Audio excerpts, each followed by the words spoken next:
పొలంలో పంట బాగా పండితే రైతుకు ఆనందం. కానీ ఒక రైతు పొలంలో పంటకు బదులు బంగారం పండింది. ఇప్పుడు ఆ బంగారంలో వాటా కోసం కౌలు రైతు, కూలీలు, భూ యజమాని, చివరికి ఆ భూమిని 6 ఏళ్ల క్రితం అమ్మేసిన వ్యక్తి కూడా రంగంలోకి దిగాడు. ఇంతటితో ఆగలేదా పంచాయతీ? ఆ పొలం కౌలుకు తీసుకోవడానికి ఇప్పుడు రైతులు పోటీ పడుతున్నారు. అసలు ఆ పొలంలో దొరికిన బంగారం ఎంత? అక్కడ ఇంకా నిధులున్నాయా? ఇప్పుడు ఆ బంగారం అసలు ఎవరికి చెందుతుంది? పొలం దున్నితే మట్టిగడ్డలు రావాలి, రాళ్లు రావాలి. కానీ వరంగల్ జిల్లాలోని ఓ రైతు పొలంలో మాత్రం బంగారు ముక్కలు ప్రత్యక్షమయ్యాయి.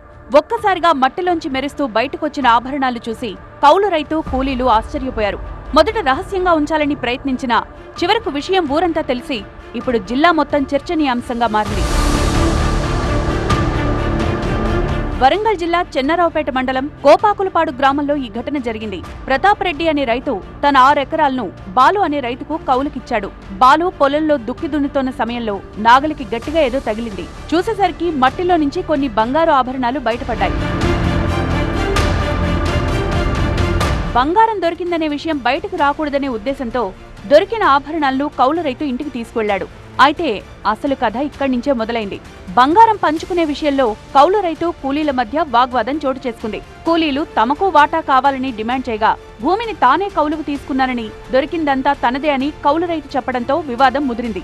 గొడవ కారణంగా విషయం గ్రామమంతా పాకింది. కూలీల ద్వారా సమాచారం తెలుసుకున్న భూ యజమాని ప్రతాప్ రెడ్డి వెంటనే కౌలు రైతు, కూలీలను పిలిపించి మాట్లాడాడు.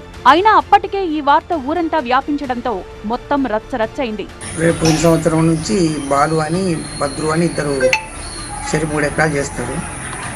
అయితే వాళ్ళకు ఏదో దొరికింది అని ఒక సమాచారం నాకు తెలిసింది. విలేజ్ అందరూ అనుకుంటా ఉంటే తెలిసిన తర్వాత నేను పోయిన వాళ్ళ దగ్గరికి పోయి అడిగాను. అడిగితే నాకు కొన్ని వస్తువులు చూపెట్టారు. ఇంతే దొరికిందా, మరి ఇంకేమైనా ఎక్కువ దొరికిందా అని అడిగాను. సరే వాళ్ళను ఏ దొరికింది అన్నారు. సరే మరి ఇది మీరు బెందు పెట్టుకుంటే అందరికి ప్రజలనే తెలిసింది అనుకో, ఇబ్బంది అవుతుంది.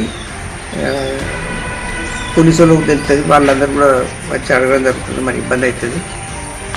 కలిసి పంచుకోండి, ఏదైనా ఉంటే అందరూ కలిసి పంచుకోండి. కానీ 10 మంది 12 మంది కూలీలు ఉన్నారు కదా, మరి ముగ్గురికి దొరికింది అంటారు.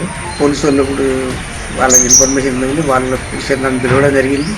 నేను పోయినా చెప్పాను, ఎక్స్ప్లెయిన్ చేశాను. బంగారం దొరికిందన్న సమాచారం ల్యాండ్కి పాత ఓనర్ అయిన జైపాల్ రెడ్డికి తెలిసింది. తనకు వాటా కావాలంటూ పోలీసులకు ఫిర్యాదు చేశాడు. కుటుంబ అవసరంతో భూమి 6 ఎకరాల భూమి అమ్మిన ప్రతాప్ రెడ్డికి. అతను కొన్నాక కౌలుకిచ్చిండు, లంబోళ్ళకి కౌలుకిచ్చిండు. ఆ లంబడాయన పేరు బూక్యా బాలు. ఆయన ఈ సంవత్సరం వ్యవసాయం చేస్తుంటే అందులో కొంత బంగారం దొరికింది. సుమారు 1/2 కిలో ఉంటున్నారు. దాన్ని ప్రతాప్ రెడ్డి వాళ్ళంతా కుమ్ముక్కై ఇది బయటికి రాకుండా, మనకు వాటాకి రాకుండా వాళ్ళే తినడం కోసం ప్రయత్నం చేస్తున్నారు. దీనిపై నిన్న సాయంత్రం పోలీసుల్లో పిటిషన్ ఇవ్వడం జరిగింది. బంగారం దొరికిన ప్రాంతంలో కాకతీయుల కాలానికి చెందిన ఆలయాలు, పురాతన నిర్మాణాలు ఉండేవని స్థానికులు చెప్తున్నారు. అందుకే భూమిలో ఇంకా బంగారు నిధులు, పురాతన ఆభరణాలు ఉండొచ్చనే ప్రచారం ఊపందుకుంది.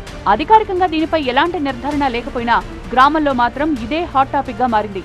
అయితే అధికారులు మాత్రం ఇలాంటి ప్రచారాలను నమ్మి చట్టవిరుద్ధంగా తవ్వకాలు చేపట్టద్దని సూచిస్తున్నారు. పురాతన నిధులు, చారిత్రక వస్తువులు దొరికితే వాటిని దాచిపెట్టడం, విక్రయించడం లేదా పంచుకోవడం చట్టరీత్యా నేరమని గుర్తు చేస్తున్నారు.